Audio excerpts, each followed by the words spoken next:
하나님의 말씀은 출애굽기 2장 11절에서 25절까지 말씀입니다.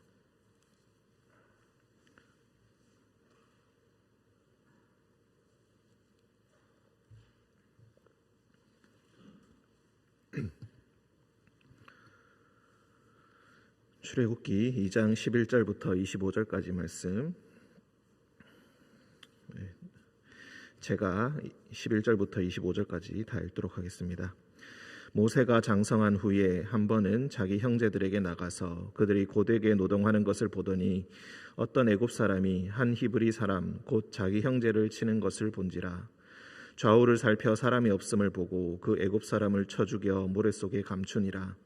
이튿날 다시 나가니 두 히브리 사람이 서로 싸우는지라. 그 잘못한 사람에게 이르되 네가 어찌하여 동포를 치느냐 하매 그가 이르되 누가 너를 우리를 다스리는 자와 재판관으로 삼았느냐. 내가 애굽 사람을 죽인 것처럼 나도 죽이려느냐. 모세가 두려워하여 이르되 일이 탈로 되었도다. 바로가 이 일을 듣고 모세를 죽이고자 하여 찾는지라. 모세가 바로의 낯을 피하여 미디안 땅에 머물며 하루는 우물 곁에 앉았더라. 미디안 제사장에게 7딸이 있었더니 그들이 와서 물을 길어 구유에 채우고 그들의 아버지의 양떼에게 먹이려 하는데 목자들이 와서 그들을 쫓는지라. 모세가 일어나 그들을 도와 그 양떼에게 먹이니라. 그들이 그들의 아버지 르우엘에게 이를 때에 아버지가 이르되 너희가 오늘은 어찌하여 이같이 속히 돌아오느냐. 그들이 이르되 한 애굽 사람이 우리를 목자들의 손에서 건져내고 우리를 위하여 물을 길어 양떼에게 먹였나이다. 아버지가 딸들에게 이르되 그 사람이 어디에 있느냐. 너희가 어찌하여 그 사람을 버려두고 왔느냐. 그를 청하여 음식을 대접하라 하였더라. 모세가 그와 동거하기를 기뻐하며 그가 그의 딸 십보라를 모세에게 주었더니 그가 아들을 낳음에 모세가 그의 이름을 게르솜이라 하여 이르되 내가 타국에서 나그네가 되었음이라 하였더라. 여러 해 후에 애굽 왕은 죽었고 이스라엘 자손은 고된 노동으로 말미암아 탄식하며 부르짖으니 그 고된 노동으로 말미암아 부르짖는 소리가 하나님께 상달된지라. 하나님이 그들의 고통 소리를 들으시고 하나님이 아브라함과 이삭과 야곱에게 세운 그의 언약을 기억하사 하나님이 이스라엘 자손을 돌보셨고 하나님이 그들을 기억하셨더라. 아멘. 기도드리겠습니다. 사랑과 은총의 주님, 오늘 새벽에도 주님 안에서 깨어나게 하시고 주님 앞에 나와 예배드림으로 하루를 시작하게 하시니 감사합니다. 주님의 말씀 묵상할 때에 이 말씀이 우리 마음과 우리 몸속에 온전히 녹아 들어가서 오늘 하루를 살아가는 생명 양식 되게 하여 주옵소서. 우리의 마음을 열어주시고 우리의 어두운 마음에 빛을 비추어 주셔서 이해하지 못하는 것들까지 주님의 은총으로 말미암아 깨닫는 시간 되게 하여 주옵소서. 주님, 코로나가 다시 번지고 있습니다. 주님, 우리 모든 성도들 주님께서 지켜주시고 그 질병으로부터 주님께서 안전히 주님께서 지켜주옵소서. 담임 목사님 하루빨리 회복하게 하시어서 다시 새벽에 주님 말씀 전할 수 있도록 주님께서 그 영육간에 강건하게 하여 주옵소서. 거룩하신 예수님의 이름으로 기도드립니다. 아멘.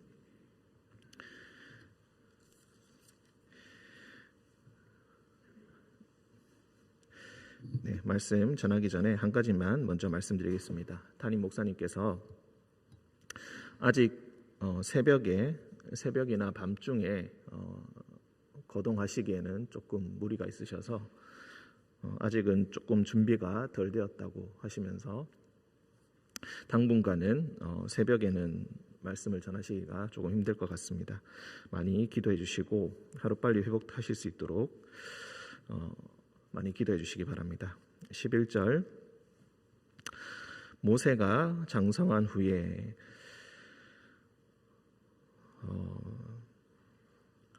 앞서 2장 1절부터 10절까지는 모세의 출생에 관한 이야기이고 11절부터 25절까지는 하나님께 소명을 받기 전에 있었던 일입니다.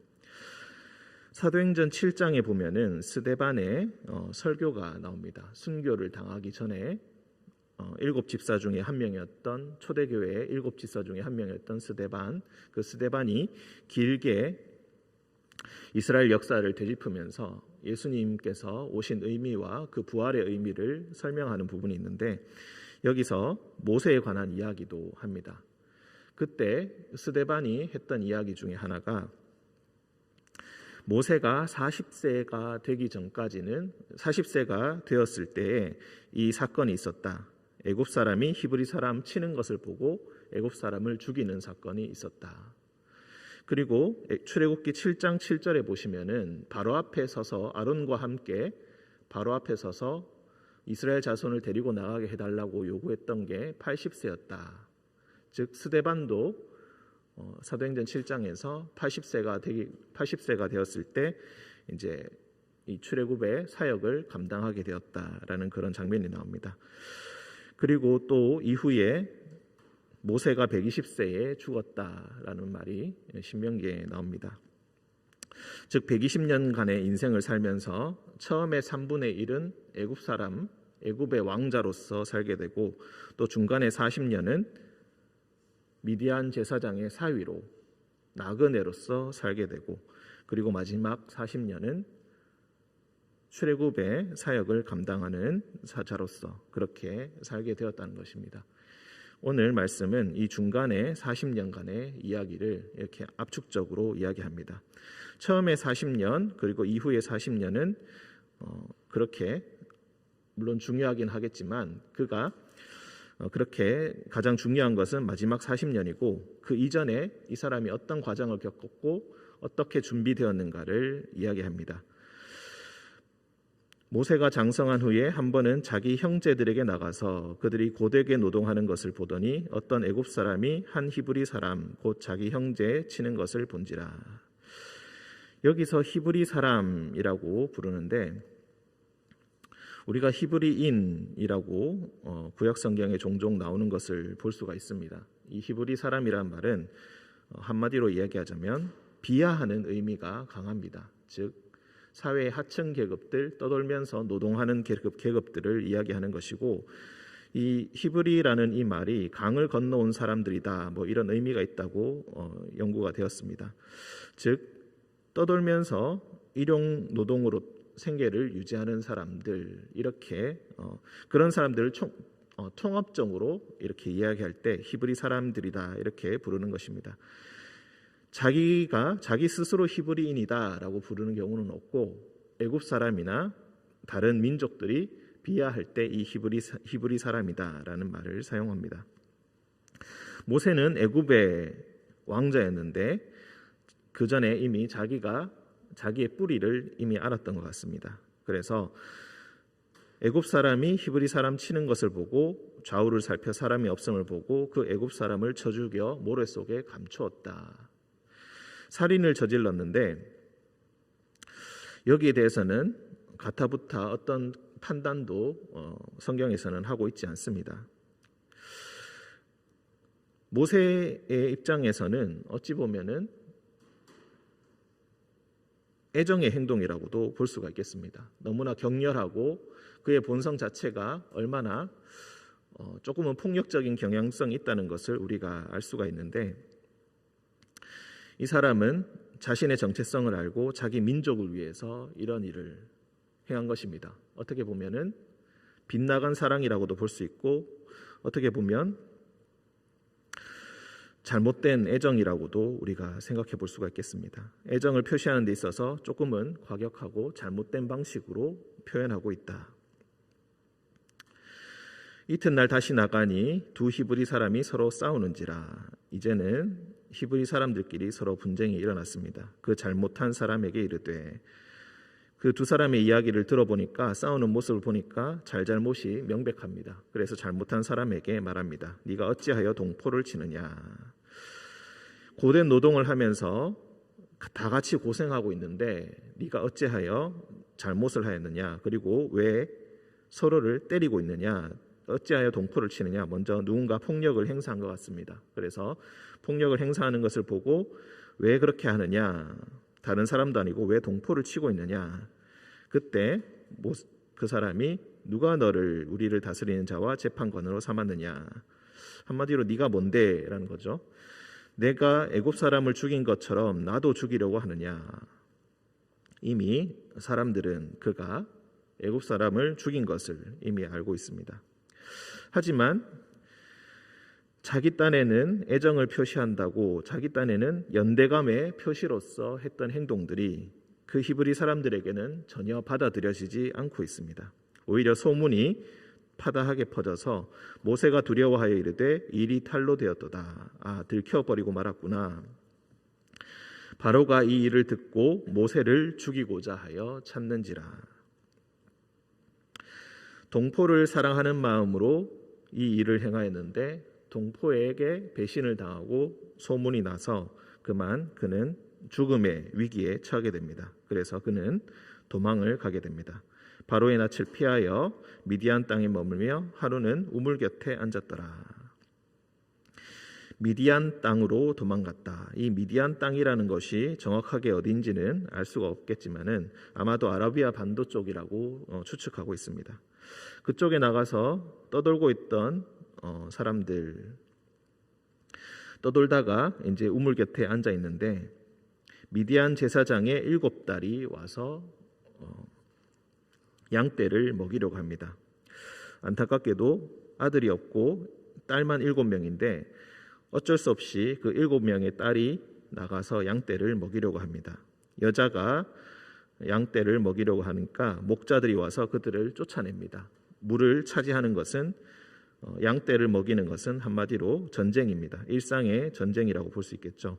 힘이 약한 7딸은 계속해서 밀려나서 항상 늦게 돌아오는 것이 일상이었던 것 같습니다. 그래서 그들의 아버지 루엘이 18절에 보시면은 아버지가 이르되 너희가 오늘은 어찌하여 이같이 속히 돌아오느냐. 그러니까 맨날 이리 치이고 저리 치이고 목자들에게 밀려가지고 늘 늦게 양을 떼를 먹이고 늦게 돌아오더니 오늘은 어떻게 이렇게 일찍 돌아왔느냐라고 하니까 그때서 그 딸들이 한 애굽 사람이 즉 이 애굽 사람이 모세를 의미하는 것입니다. 한 애굽 사람이 우리들을 목자의 손에서 건져내고 우리를 위하여 물을 길어 양떼에게 먹였나이다. 원래 모세는 애굽 사람도 아니고 미디안 사람도 아니죠. 그런데 여기서 애굽 사람이라고 오해를 받고 있습니다. 그 애굽 사람이 우리를 도와줘서 우리가 오늘 일찍 양떼를 먹였습니다. 그래서 아버지가 딸들을 혼내면서 빨리 그 사람을 데리고 와라. 그 사람에게 대접을 해야 된다 하고 모세를 받아들여서 동거하기를 기뻐하니까 모세가 같이 있는 것을 기뻐하니까 자기 사위로 삼게 됩니다. 그래서 아들을 낳게 되는데 22절 모세가 그의 이름을 게르솜이라 하였다. 내가 타국에서 나그네가 되었습니다. 게르솜이라는 것은 나그네를 의미합니다. 이 아들의 이름을 짓는 그 과정이 그가 얼마나 외로웠는지를 잘 보여주고 있습니다. 처음에 40년은 애굽 사람으로서 살고 두 번째 40년을 미디안 사람으로서 살게 됩니다. 앞서 조그맣게 나왔지만 미디안 제사장이라고 했습니다. 미디안 제사장이라고 했으니까 그가 여호와를 섬겼을 리는 만무합니다. 미디안의 신의 제사장이었을 것입니다. 그래서 자기 하나님을 섬기지 못한 채 다른 땅에서 나그네로서 또 40년을 살게 됩니다. 사실 그 이전부터 나그네였습니다. 자기는 히브리 사람인데 애굽 사람도 아니요 히브리 사람도 아니요 사실은 미디안 사람도 아닙니다. 80년을 나그네로서 계속해서 살게 됩니다. 23절부터 25절까지는 이제 하나님께서 출애굽을 준비하시는 그것을 이야기합니다. 여러 해 후에 애굽 왕은 죽었고 이스라엘 자손은 고된 노동으로 말미암아 탄식하며 부르짖는다. 그 고된 노동으로 말미암아 부르짖는 소리가 하나님께 상달되었다. 그래서 24절과 25절을 보시면은 4개의 문장이 있는데 그 4개의 문장의 주어에 꼭 하나님이 붙어 있습니다. 하나님이 고통 소리를 들으시고 하나님이 언약을 기억하시고 하나님이 이스라엘 자손을 돌보셨고 하나님이 기억하셨다. 여기서 기억하다라는 말이 2번 반복되어서 나옵니다. 기억한다는 것은 우리가 단순히 인지적인 작용만을 이야기하는 것이 아니라 성경에서는 늘 정신과 육체의 활동이 동일하게 일어납니다.